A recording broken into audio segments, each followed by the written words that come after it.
Detroit city एक वक्त में अमेरिका का महंगा और पीसफुल सिटी हुआ करता था, जहाँ की लोकेशन और इंफ्रास्ट्रक्चर इतना कमाल का था कि लोगों का यहाँ आना अपना ड्रीम समझते थे। लेकिन आज ये शहर अमेरिका का सबसे बड़ा गोस्ट टाउन बन चुका है, जहाँ पर जाना मौत के मुंह में जाने जैसा है। यहाँ पर जाते हुए आपको ऐसा लगेगा कि आप एक ऐसे दुनिया में आ चुके हैं जहाँ से सारे लोग गायब हो चुके हैं। यहाँ पर रहने के लिए आपको सेल्फ डिफेंस सीखना पड़ेगा, यानी यहाँ पर खुद को बचाने के लिए मार्शल आर्ट्स कराटे सीखने पड़ेंगे, वरना आप यहाँ पर एक मिनट भी नहीं रह सकते। लेकिन यहाँ पर सवाल ये पैदा होता है दोस्तों कि इस शहर की इतनी बुरी हालात हुई कैसे। एक टाइम पर अमेरिका का तरक्की याफ्ता और एक्सपेंसिव सिटी आज एक गोस्ट टाउन और क्राइम कैपिटल कैसे बन गया। आइए जानते हैं इस कहानी को शुरुआत से। वर्ल्ड वॉर 1 के बाद जब अमेरिका की इकोनॉमी तेजी से इंक्रीज हो रही थी, उसी टाइम फोर्ड, जीएम और क्राइसलर जैसे कार मैन्युफैक्चरिंग कंपनीज ने डेट्रॉइट में अपनी कार फैक्ट्रीज खोली। कारों की डिमांड में इजाफे की वजह से यहाँ पर मैन्युफैक्चरिंग के लिए ज्यादा मैन पावर की जरूरत पड़ गई। इसी जरूरत को पूरी करने के लिए लोग दूसरी सिटी से आके यहाँ पर आबाद होना शुरू हुए, जिसकी वजह से शहर की आबादी में तेजी से इजाफा होने लगा। वर्ल्ड वॉर 2 के बाद जब अमेरिका की इकोनॉमी फिर से स्टेबल होने लगी, तो इस सिटी की आबादी में बेहद ज्यादा इजाफा होने लगा और ये अपनी पीक पर जा पहुंची। यानी 1950 तक इस शहर की आबादी 18,50,000 हो गई थी। और इतनी ज्यादा आबादी के लिए जाहिर है यहाँ पर घर और बड़े बड़े बिल्डिंग्स भी तामीर होना शुरू हुए। लेकिन दोस्तों उसी टाइम जापानीज और यूरोपियन कार भी मार्केट में आ चुकी थी और अमेरिकन कार जैसे कि फोर्ड, जीएम और क्राइसलर के मार्केट कंपटीशन बहुत ज्यादा बढ़ गया था। यूएस मैन्युफैक्चरिंग कारों की कीमतें ज्यादा होने की वजह से अमेरिकन लोगों ने जापानीज कारों की खरीदारी में ज्यादा दिलचस्पी देना शुरू कर दी। कॉस्ट में कमी के लिए यूएस कार कंपनीज ने अपने मैन्युफैक्चरिंग ऑपरेशन को आउटसोर्स करना शुरू कर दिया। इसके अलावा कुछ ऑपरेशन दूसरी सिटीज में भी ट्रांसफर कर दी गई। 1950s एंड 60s में मैन्युफैक्चरिंग ऑपरेशन की ऑटोमेशन भी बढ़ने लगी और फिर एक बड़ी लेबर फोर्स की डिमांड में भी कमी होना शुरू हो गई। अब जो लोग यहाँ पर आकर आबाद हुए थे, उन्होंने भी जॉब्स की तलाश में इस सिटी को छोड़कर दूसरी सिटीज में ट्रांसफर हो गए। इसी सिचुएशन में 1970s की ऑयल क्राइसिस ने मजीद इजाफा कर दिया। जब ऑयल की प्राइस तेजी से बढ़ने लगी, तो यूएस के लोगों ने फोर्ड और जीएम जैसी महंगी और फ्यूल इनएफिशिएंट गाड़ियों के बजाय जापानीज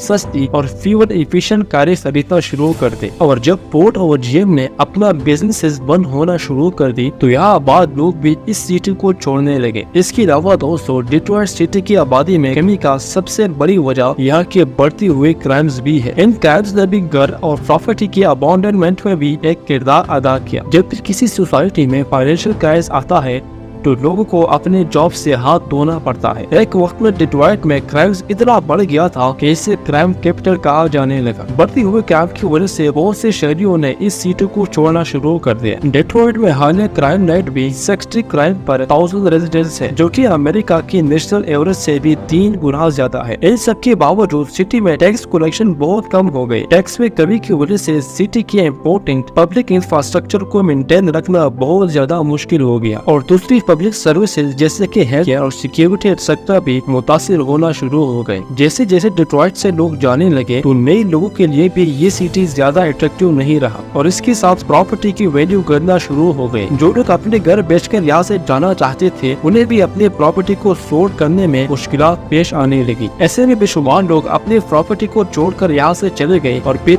कभी भी वापस नहीं आए और आज ये घर खंडहर जैसा मंजर पेश करते हैं। तो दोस्तों financial, racial and social issue के अलावा बैंक गवर्नमेंट जैसे फैक्टर ने इस सिटी के ज़वाल में एक अहम किरदार अदा किया। हाल ही में कुछ आदात शुमार के मुताबिक इस शहर की आबादी में कुछ इजाफा हो गया है, जो अभी भी ना होने के बराबर है। जराइम पेशा अपराध से निपटने के लिए यहाँ के शहरियों को सेल्फ डिफेंस ट्रेनिंग भी दी जा रही है, ताकि वो अपनी हिफाजत कर सके।